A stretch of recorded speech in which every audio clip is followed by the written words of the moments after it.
Muy buenos días, gusto de estar con ustedes en este día sábado, en esta fiesta del apóstol Santiago. Es el patrono de esta ciudad, de Santiago, desde donde estamos transmitiendo este retiro. Un saludo especial entonces a todos los habitantes de Santiago, sobre todo este Santiago que ha estado en cuarentena como gran parte del país.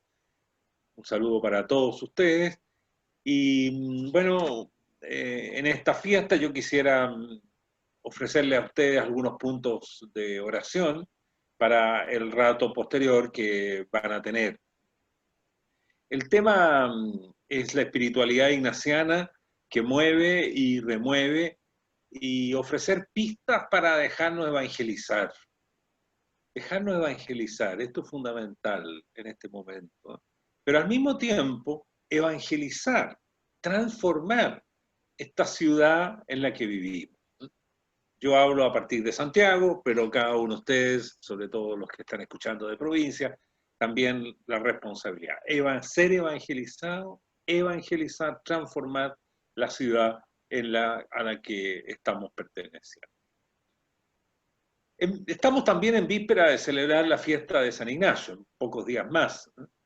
Y quisiera precisamente por eso ofrecer estos puntos referidos al santo Ignacio, y partiendo especialmente de la experiencia que él tuvo mientras transcurría su vida habitando en las ciudades de entonces. Las preguntas que podríamos hacernos: ¿cómo vivió Ignacio de Loyola en las ciudades importantes en las que le tocó estar?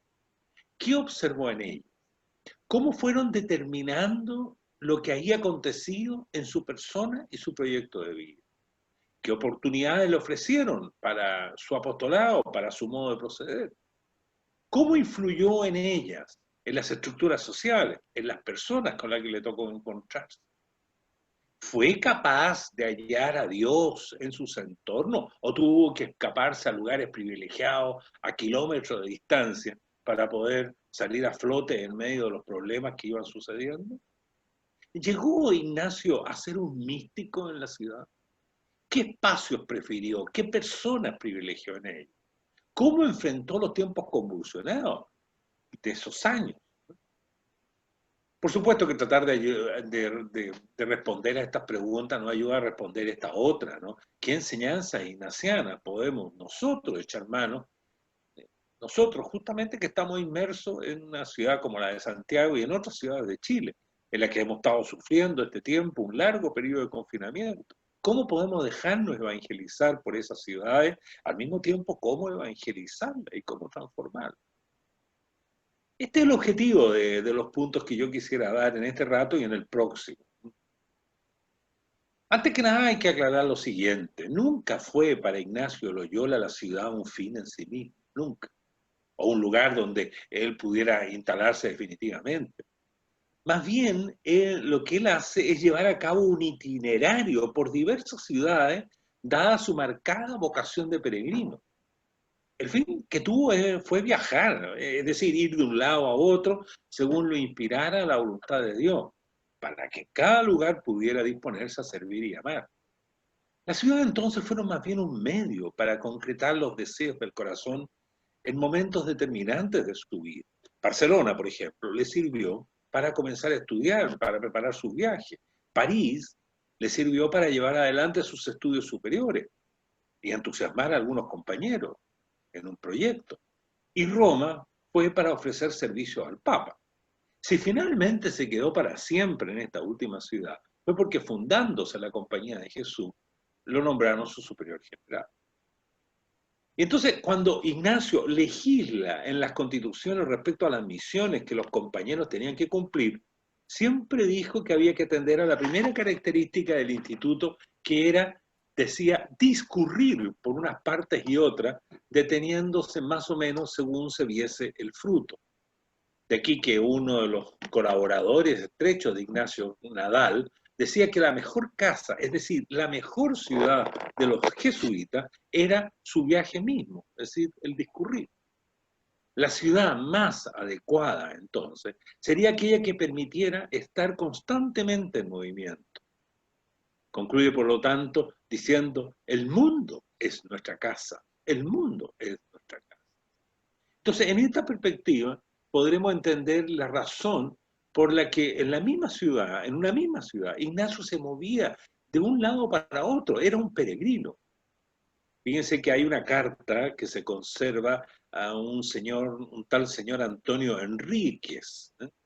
Aludiendo a los continuos viajes que éste debía hacer porque formaba parte del séquito del emperador Carlos V. Y le dice, estas son palabras de San Ignacio, le queda, señor, otro viaje más luengo hasta la celestial patria nuestra.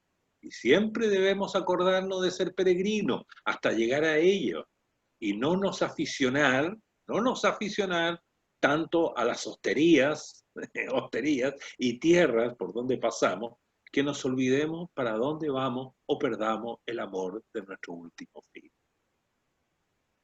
Bueno, nosotros estamos en lo mismo, estamos hoy en una ciudad determinada y tenemos una tarea que es evangelizar la ciudad que habitamos.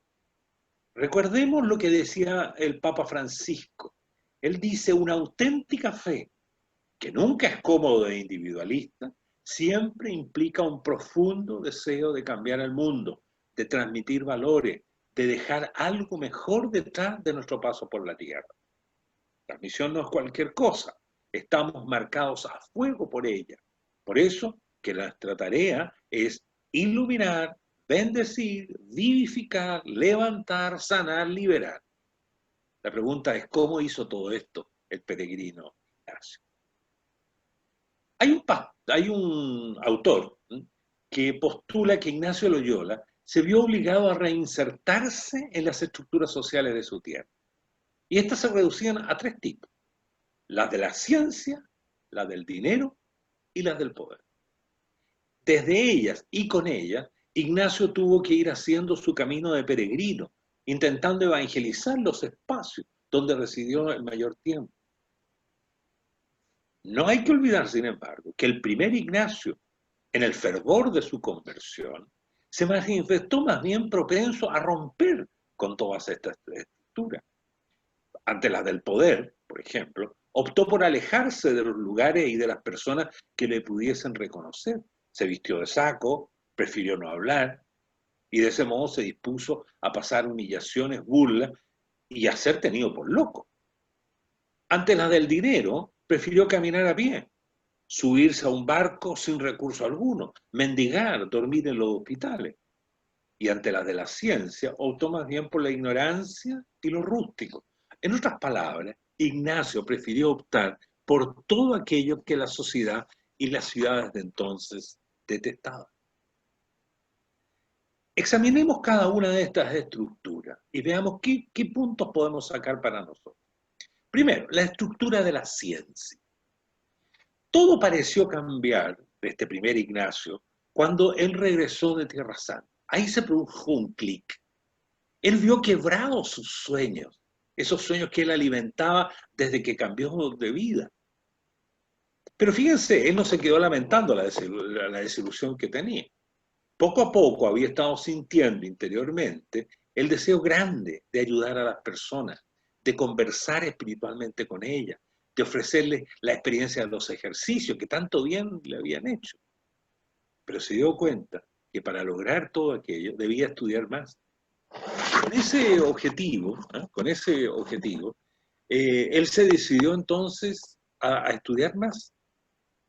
Y ahí entonces comienza Ignacio a reinsertarse en una estructura social por excelencia como es la educación. Y supera así una situación de marginalidad que le hacía correr el riesgo, ojo, de no hacer creíble el mensaje que deseaba transmitir. Esto se hizo más patente todavía cuando él parte a París, a la mejor universidad que había entonces. Y esto le fue abriendo a los círculos intelectuales de su tiempo y a los nuevos pensamientos que iban elaborándose en ellos. Y he de destacar dos frases con Ignacio con respecto a estas ciudades que acabamos de señalar, Barcelona y París. Decía en una carta, me parece y no dudo que más cargo y deuda tengo a esa población de Barcelona que a ningún otro pueblo de esta tierra. Por patente el hecho de que para él Barcelona y su gente fue muy importante en esos primeros tiempos cuando se puso a estudiar. Y después, cuando habla de París, le dice una carta a su sobrino, le dice que quería enviar a su hermano menor a estudiar en París, le dice Ignacio, yo no le enviaría a otra parte que a París, porque más le haréis aprovechar en pocos años que en muchos en otra universidad. Y después es tierra donde más honestidad y virtud guardan los estudiantes. Como vemos, la experiencia de estudiar en estas dos grandes ciudades para Ignacio fue fundamental. Y de aquí nace a la larga el deseo que tiene Ignacio hasta el final de su vida de promover la educación con entusiasmo. Porque terminó convencido que de la importancia que tiene para la evangelización de una ciudad la preocupación por la cultura. Y para ello, entonces, él alentó la creación de centros educativos de alta calidad donde la juventud pudiera formarse bien. Porque la educación ensancha el horizonte de la vida de las personas que habitan la ciudad, al mismo tiempo que engrandece a estas ciudades. De hecho, a partir de 1551, los jesuitas comenzaron a abrir colegios en diferentes ciudades a un ritmo de 5 por año. El tema de la cultura y la educación como instrumento de transformación para el cambio de hábitos sociales se ha puesto en relieve aún más con la pandemia del coronavirus. Han quedado de manifiesto entre nosotros grandes diferencias. Lo que nos ha sucedido no solamente desenmascara los graves problemas económicos, sanitarios y de otro orden que acarreamos desde hace mucho tiempo, sino también ha hecho presente la crisis cultural que existen en nuestras ciudades. Es preciso cambiar el hábito de las personas para que generen confianza. Pensadores chilenos que escribían, leí lo siguiente, el arte, la cultura y en definitiva la educación podrían permitir activar herramientas simbólicas que a través de tocar las fibras emocionales posibiliten recuperar y reconstruir la confianza cívica y la colaboración entre desconocidos, transformando mediante una épica una colección de individualidades desconectadas en una unidad mayor. Así se expresaban varios intelectuales de nuestro país. Pienso esto que de tocar la fibra emocional, de alguna manera lo llevó Ignacio a través de los ejercicios espirituales. Quería, a través de la acción de Dios, tocar los corazones de las personas.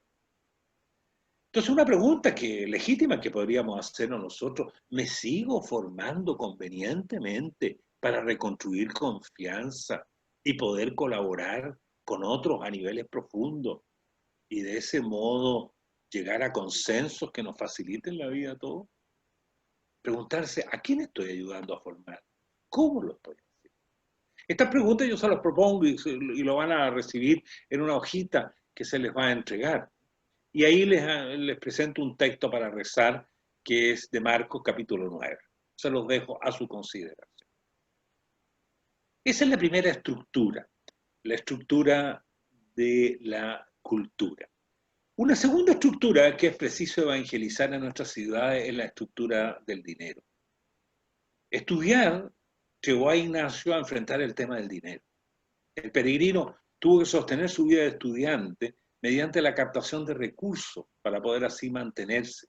Primero tuvo que pedir limosna para él, pero como se dio cuenta que no podía estudiar y mendigar al mismo tiempo, tuvo que conseguir ayudas económicas, primero de algunas mujeres fieles que tuvo en Barcelona y luego ir a Flandes a buscar dinero de algunos